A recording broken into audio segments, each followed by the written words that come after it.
So Dimitri, can I ask you about this cavity after the event that's underneath what was the World Trade Center? What happens to it afterwards? As you can expect, at first the cavities were filled with some liquid hot material, which resulted partly from the melted materials or from cooling down of the gaseous materials. And these extremely hot liquid materials will just retain some temperature for about a year, and eventually they will cool down and set as a solid matter. Which explains the molten steel that was found 3 months afterwards.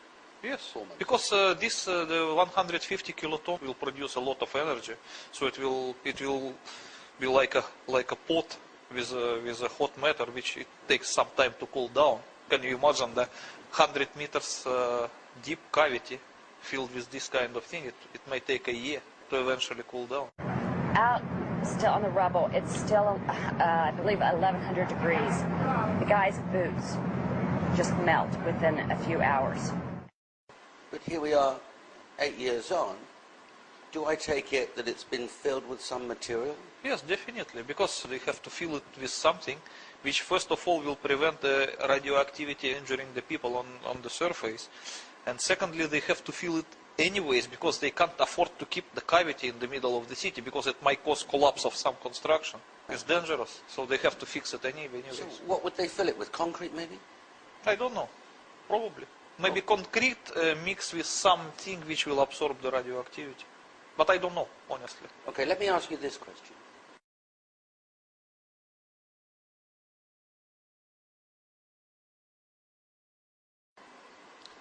Let's say that some people might doubt your explanations Yes. for the collapse of the Twin Towers and your explanations for what's underneath them.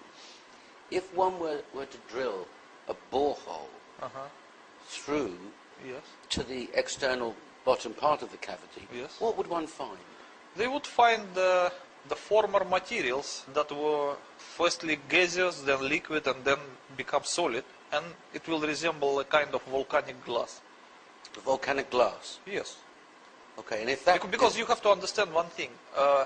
At the epicenter of the nuclear explosion, every materials were overheated to such an extent that they will lose the atomic structure.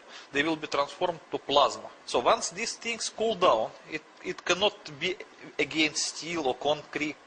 It will be just volcanic glass. Universal matter mixed with everything. Right, but anybody extracting from such a borehole that volcanic glass Yes. and analysing it would find what?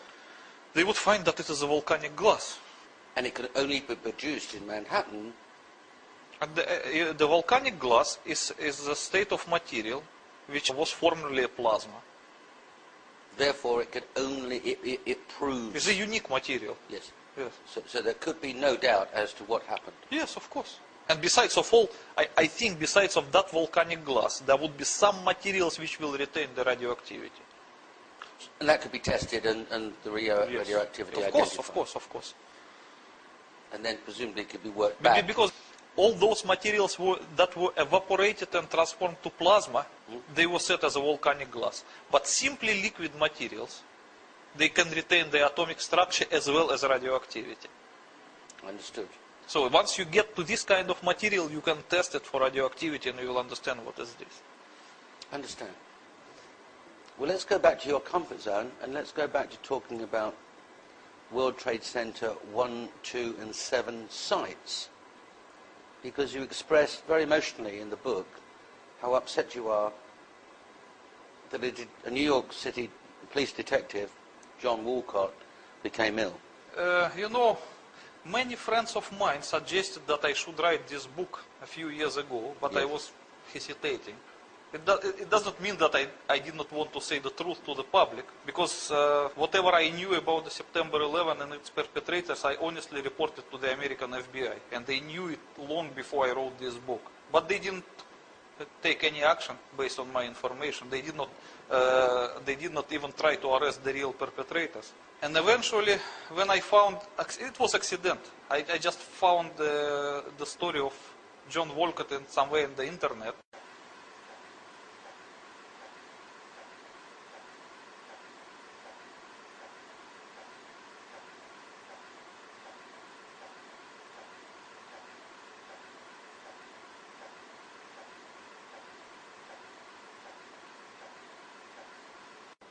And it was said that he was surprised while working at Ground Zero that the certain FBI agent entered Ground Zero in the full hazmat suit, while the others who worked there, they were just totally unprotected. And he was just surprised, what's wrong with that? And they're covered in duct tape and fully protected? No, they were fully protected, you know, like a lunar-looking hazmat suit. Yes. You can fly to the moon in it. Oh, and what kind of protection did John Walcott have? Nothing. Probably the respirator made from the ordinary material, or probably nothing even like that. What happened to him? According to the published story, he got sick with the so-called leukemia, which is a typical consequence of the radiation sickness, which resulted in his bone marrow transplantation. And so that is the only way he managed to survive. So he was the victim of radiation poisoning? Of course, as many other Ground Zero responders who were there unprotected and freely inhaling the radioactive vapors. And what happened to him afterwards? Yes, I told you that he was so sick that it required a bone marrow transplantation to save his life, because his blood was not regenerating. Because the bone marrow is the first thing which is damaged by radiation usually. So when you see this kind of thing, that is the consequence of the radiation sickness. It can't be anything else? It can be anything else, but the bone marrow is the first victim of the radiation, always. It's the most sensitive to the radiation. But he survived, didn't he? He survived because of the bone marrow transplantation. He was lucky to get the transplant. But some other people were not so lucky, they just died. And the quality of his life?